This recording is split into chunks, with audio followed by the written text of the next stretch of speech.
สบายดีสิมาเบิ่งคะแนนสอบเสียงประจำเดือนของนักเรียนเนาะว่าแต่ละเดือนนี่ผู้ใดเรียนดีขึ้นหรือว่าถอยลงเนาะแล้วสิเบิ่งคะแนนสูงสุดของเขาในแต่ละเดือนนะมีนักเรียนอยู่รหัสนักเรียนเนาะอันนี้เนาะ12คนตัวอย่างเนาะแล้วใส่คะแนนให้เนาะ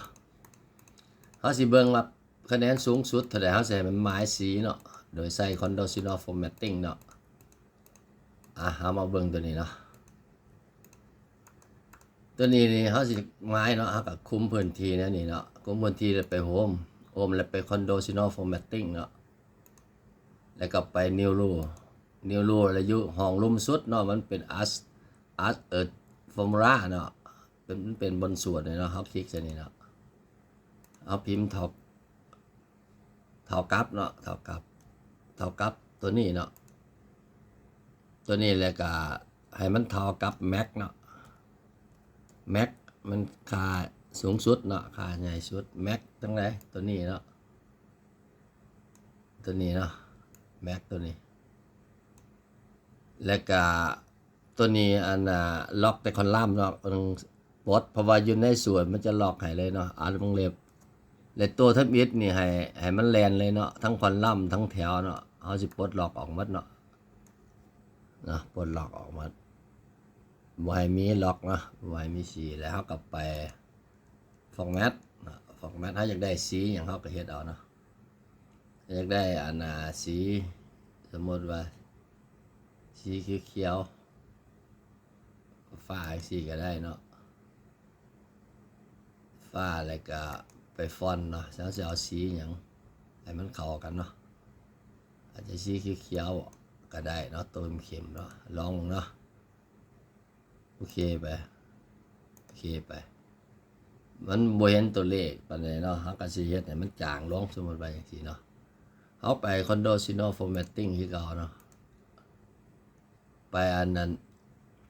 manage นี่เนาะ manage rule นี่นะความหมายเฮาสิไป edit มันเนาะ edit เปลี่ยนแปลงมันนั่นแหละง่าย edit ตัวนี้แล้วก็เข้า format เนาะสีมันนี่มันเข้มข้นเนาะเฮาเอา more color ก็ได้หรือว่า fill แบบเอฟเฟกต์ก็ได้เนาะเอาแบบเอฟเฟกต์ก็ได้เนาะสมมุติว่าสีฟ้าๆจังซี่เนาะทั้งกลางตัวหนังสือมันอยู่เนาะก็สีจางๆใส่จังซี่ก็ได้เนาะให้มันเห็นเนาะโอเคไปเลยนะมันก็สิเห็นเพราะนั้นก็ยังบ่คักอีกก็เอาเปลี่ยนสีอีกเนาะไป conditional formatting manage rule คือเก่าไปคลิกเส้นนี้แล้วก็ edit rule เนาะแล้วก็ไป format เปลี่ยนฟอนต์ให้มันเป็นสีสมมุติแดงๆเนาะแดงนั่นนี่โอเคไปเลยนะก็สิเห็นดีกว่านะอันนี้มันเขาอยากคะแนนสูงสุดแต่ละเดือนเสียงประจำเดือนนะเนาะของนักเรียนผู้ใดสิเรียนขึ้นสมมุติมันอยู่เดือน6นี่เขาเสียงปิดเทอมเนาะ